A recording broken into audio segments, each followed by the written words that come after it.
like a scene out of a horror movie.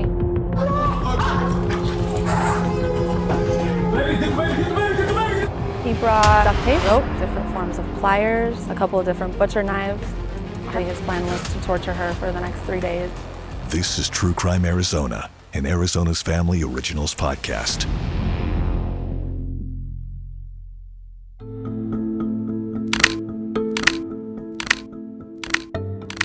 You see pictures of this family and you think, they've got it all. In the beginning, they had a great relationship. He was good. He wanted to be a good dad. He would take care of Jaxson in the middle of the night and let Allie sleep. Things were good. That's Linda Ogle, one of Allie's best friends.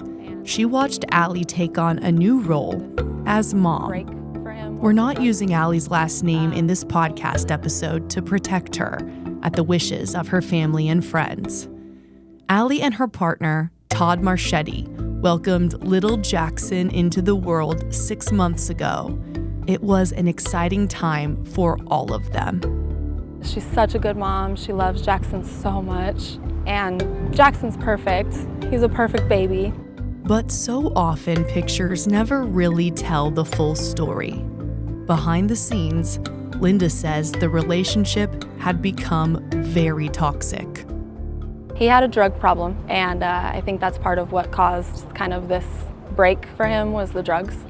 She was trying to get out. She would also do, what victims do and try to give him the benefit of the doubt. And he would say, "Oh, I'm so sorry, I'll never do it again. I'm so sorry, I'll never do it again." And it would happen again.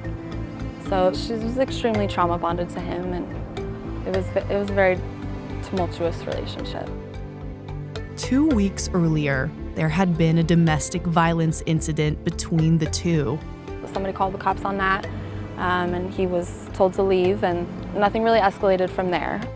There was stalking happening. She was at one of her other best friend's houses not too long ago, and he also drove by there. Somehow he knew she was there, so I would say yes, there was stalking happening. Things had become concerning and controlling enough for Allie's mom and stepdad, Susie and Michael, to move her and baby Jaxson into their home in Surprise, Arizona. This is Michael Norman, Allie's stepdad. That's what Todd was like. He's about power, and she knew it, and he was displaying that, and that's why we brought her to our house. So we took Jaxson and Allie, brought them to our house, and they were way happier there because there's no stress. You don't have to answer to all that crap, even though Todd was doing maybe 100 to 300 messages a day to her on the phone. Just texting.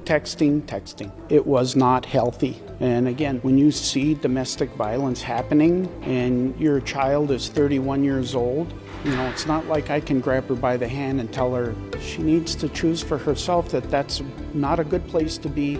It's not a healthy place, not a healthy environment. And she's not going to be successful there. And eventually she did do that. It wasn't great, but it was better. Allie and Jaxson could thrive with her parents helping.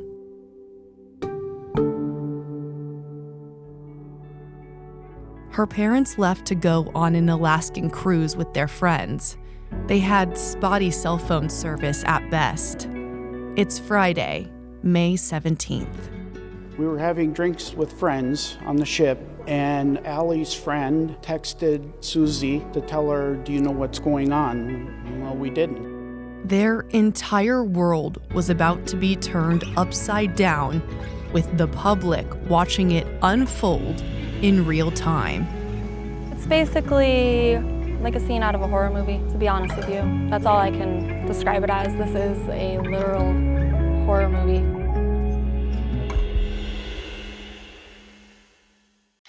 We gotta get this baby out. Okay, move them out. We're on scene. Get the baby out as soon as you can, and we'll have a meeting location out here. That was a radio traffic call with the Surprise Police Department. They were quickly trying to figure out what was going on. They knew there was a baby who might be shot inside a home with a suspect inside. They needed to get inside immediately.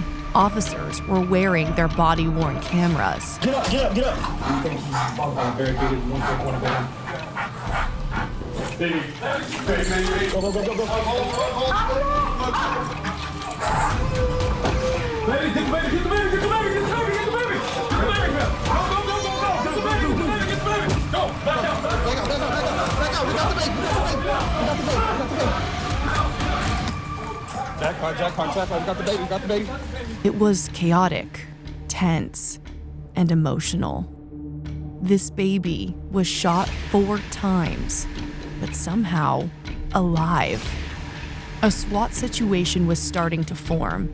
Officers and negotiators getting in place surrounding the house. Somebody was still inside. A couple hours later, Surprise Police Public Information Officer Rick Hernandez gave an update. So this morning, just after 11:30, officers from the Surprise Police Department responded to the area of 168th Avenue in Jenin in regards for an unknown trouble. Upon arrival, officers were able to contact a female who reported she was being held hostage by her baby's father in a nearby residence. That mom was able to briefly escape, which you'll learn more about in just a bit, and found a construction crew nearby.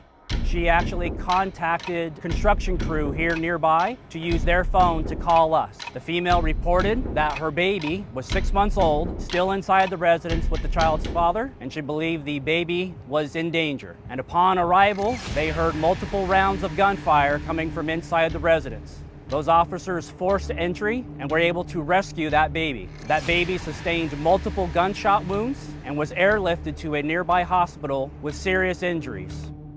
Hernandez said the main objective was to rescue the baby and not attempt to search the home for the suspect, which would have increased the risk of putting officers in harm's way too. So like I said, it's still an ongoing active investigation with negotiations currently happening to get the subject to surrender. According to retired Phoenix PD negotiator Jan Dubina, the officers on scene absolutely did the right thing by staging the way they did. It's safer for the subject to come out than for us to go in. She says during this time, officers or negotiators try to reason with a subject in these situations. We're trying to get the intelligence and background information as fast as we can. Something caused this to happen on this particular day, and did he have a will to live? So when they show up, everybody's doing their job and trying to preserve life. And so the fact is at the end of the day, the subject chooses how this is going to end. At the time, the media and public didn't know who the suspect was until his niece showed up at the scene. She told our news station her uncle, Todd Marchetti, was the suspect. Surprise Police brought her in to try and get him on the phone to connect with somebody he loved and might listen to. He never answered. I was gathering intel on how these negotiations happen and talked to former Tempe PD SWAT Sergeant Kevin Booncher. He said something interesting. If we have a legitimate belief that this guy actually shot an infant child, that's about as bad as you can get. So there's really no constraint that you can expect this person to abide by at this point. Anything is within play.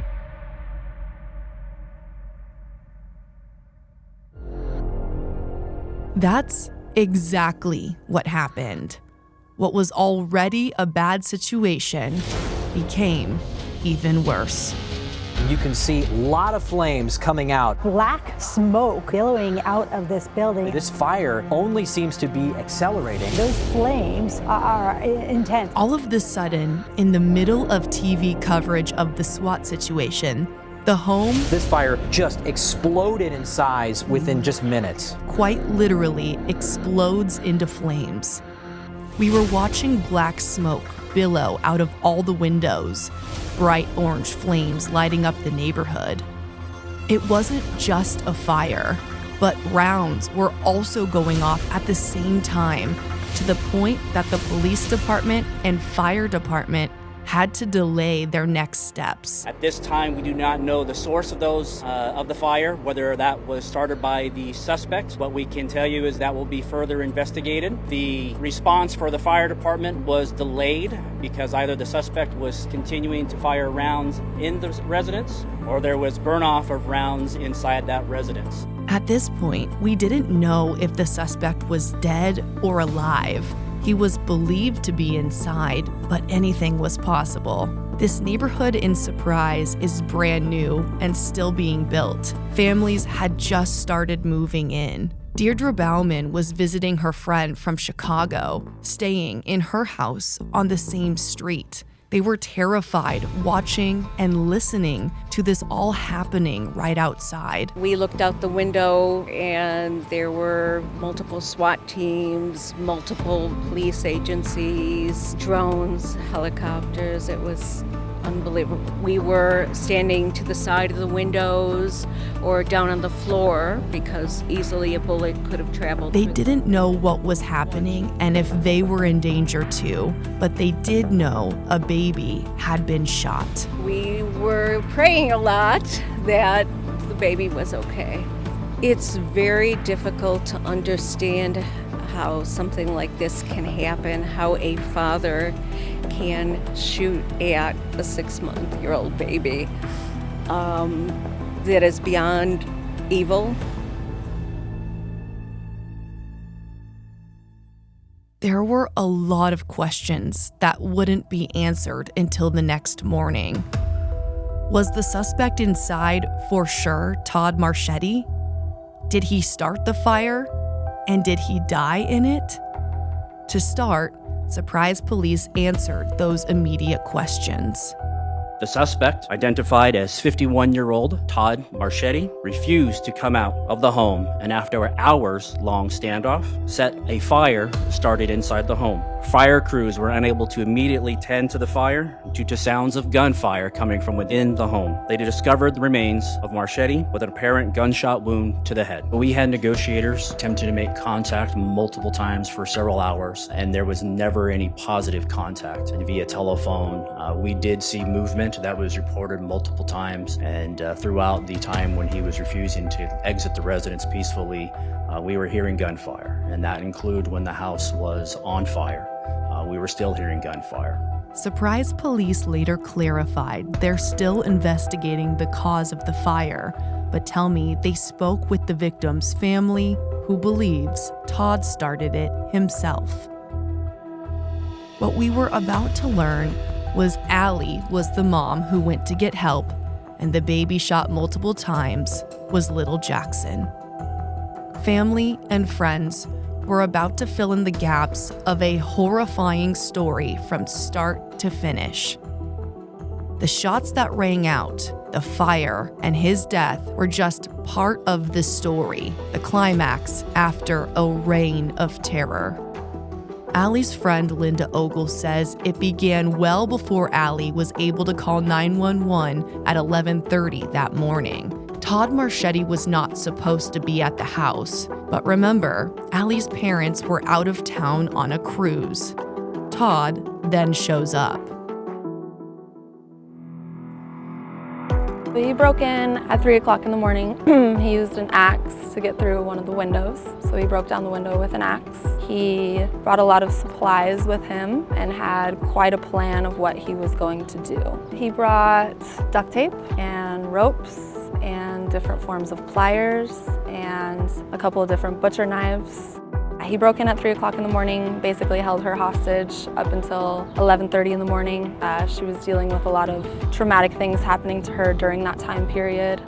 He made her get completely naked, and she couldn't go outside without him being right there. He was watching every move she was making. He actually shot their family dog as well, and she somehow convinced him that they needed to take the dog to a vet. So they took the dog to a vet, and then she convinced him that she was going to make it all go away. All they had to do was fix the window. So he let her go outside to go across the street to talk to some construction workers, and the construction workers are the ones that called 911, but unfortunately they didn't speak very well English, so she was out there for a little bit too long. So Todd came outside and That's when he realized something was happening that wasn't planned, obviously, for him to be happening, and that's when he went back inside and shot Jaxson. Her mom and stepdad were out of town. They don't get back until Sunday, so basically his plan was to torture her for the next 3 days until they got home, and then I'm sure that the plan from there was to probably kill them all.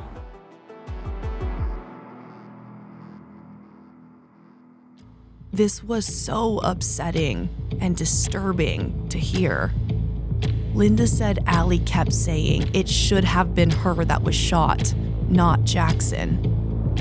She just basically feels very guilty. She just feels like it should have been her. She doesn't understand why she's still alive and her son has 4 gunshot wounds to his body. She feels hurt.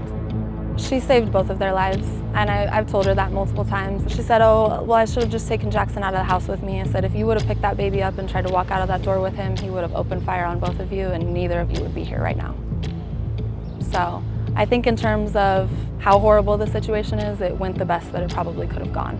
Michael and Susie are on their cruise when they start getting texts and calls.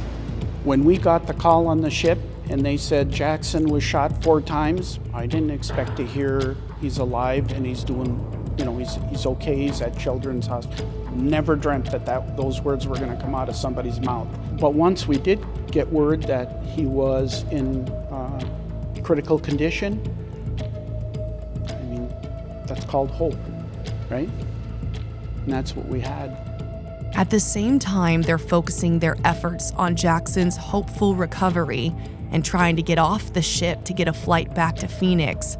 They had to watch this unfold with the rest of the world on the news. To watch your house on TV burning to the ground, I don't even know how to explain it to people, what you're thinking. It's ugly. It's numbing. You just cry all the time. I don't think my wife can cry anymore. Michael and Allie's friend Linda seem to be on the same page about why they believe Todd set the house on fire. To them, there was a clear reason. We tried to have very little to do with him, knowing that he abused our daughter. If you're a parent and somebody did that to your kid, I'm sure you'd step in. You wouldn't let it go. Well, that's what we did. We stepped in, and he was mad that we stepped in. One of Allie's biggest childhood traumas is that her house burnt down when she was a kid. So my perspective on the situation is that he wanted to make her relive her trauma, and that's exactly what he did. He knew how much damage that would do to her and to her family, and he wanted to hurt them all as much as he could. And I think once he figured out that he wasn't going to be able to follow through with his original plan of torturing her for 3 days and then waiting for her parents to come home, he chose to go that route because that would be another way to hurt them just as much. The fact that Jaxson is still alive after all of this seems impossible, but he is. He heard Allie's voice yesterday and opened his eyes. He wiggles his toes, he grabs my finger. It's truly a miracle. I'm so thankful.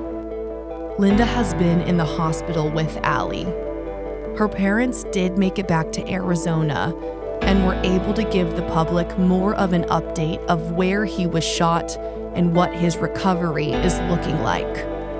He was shot in the foot. He was shot in the shoulder, which went through his abdomen and out his back. And then he was shot somewhere around the wrist area. Jaxson is currently he's having an MRI.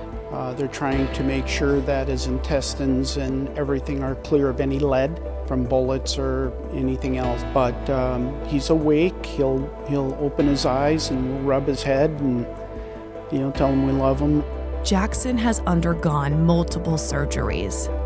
After this interview with Allie's family, we learned Jaxson got his breathing tube out, a huge step forward. He's alive. He's doing good. We love him. We need him in our life. And so we're thankful for everybody. Clothes, food, money, whatever it was, we're very thankful. While so much focus is on Jaxson, Allie is still left traumatized from what happened. In addition to Jaxson recovering, their dog didn't make it through and had to be euthanized after being shot. She's troubled by the whole thing. She having nightmares, not being able to sleep. She sees Todd in her sleep. When she does close her eyes, if you can imagine if you've been terrorized for several months, what it's like. Allie's doing enough crying for the whole world probably right now, to be honest. There's still that part of her that wishes he could have been different. You know, there's a huge part of her that wishes that they could have had the family that she wanted to have. I mean, she of course wants Jaxson to grow up with a father, and unfortunately that's no longer an option. I don't have any other explanation besides he's evil. In the midst of complete tragedy like this, there always seems to be bright spots, even in the dark. For Allie, Jaxson, and her entire family, that's come in the form of the officers on the scene that day and the community. Watching the body camera footage of those officers going into the house to save Jaxson really hit Michael. I thanked them all, hugged them, shook their hand. They did a heck of a job. Under the circumstances, they didn't know if he was going to fire at them. So that's a hero's movement when you go in not knowing whether you're going to get shot or not. This guy's a nutcase, so we're thankful. Surprise Police Chief Benny Pena said this is all his officers have asked about. Every employee, both fire and PD, their first question to me wasn't the why, is the baby okay? Over and over again from every employee. Their selfless acts that day was completely focused on saving an infant. Allie and her family also feel so much love and support from not only people who live in Arizona, but all over the world. There's a verified GoFundMe page set up for Jaxson and Allie's recovery as medical bills are piling up. They flew him by helicopter to the hospital. That's $165,000, I heard. As of recording this podcast on Wednesday, May 22nd, there was nearly $150,000 already donated, with more donations pouring in by the minute. Their family is going to need it. We're so thankful. A lot of these people we don't even know. They're total strangers to us. We will keep the public informed and updated on Jackson's progress as he remains in the hospital. Allie's story of survival is harrowing, but sadly, not uncommon. According to facts on the Maricopa County Attorney's Office website, 1 in 3 women and 1 in 4 men have been victims of physical violence by an intimate partner in their lifetime. In Arizona, every 44 minutes, 1 or more children witness domestic violence. The surprise police chief wanted to stress something so strongly to the public, then turned to Allie's family directly to speak to them from his heart. So if you're in a relationship that isn't healthy, that you feel is not to your benefit, that isn't supporting you, and is actually a threat to your life and to your future, call us. Our resolve to assist your family in recovery is forever.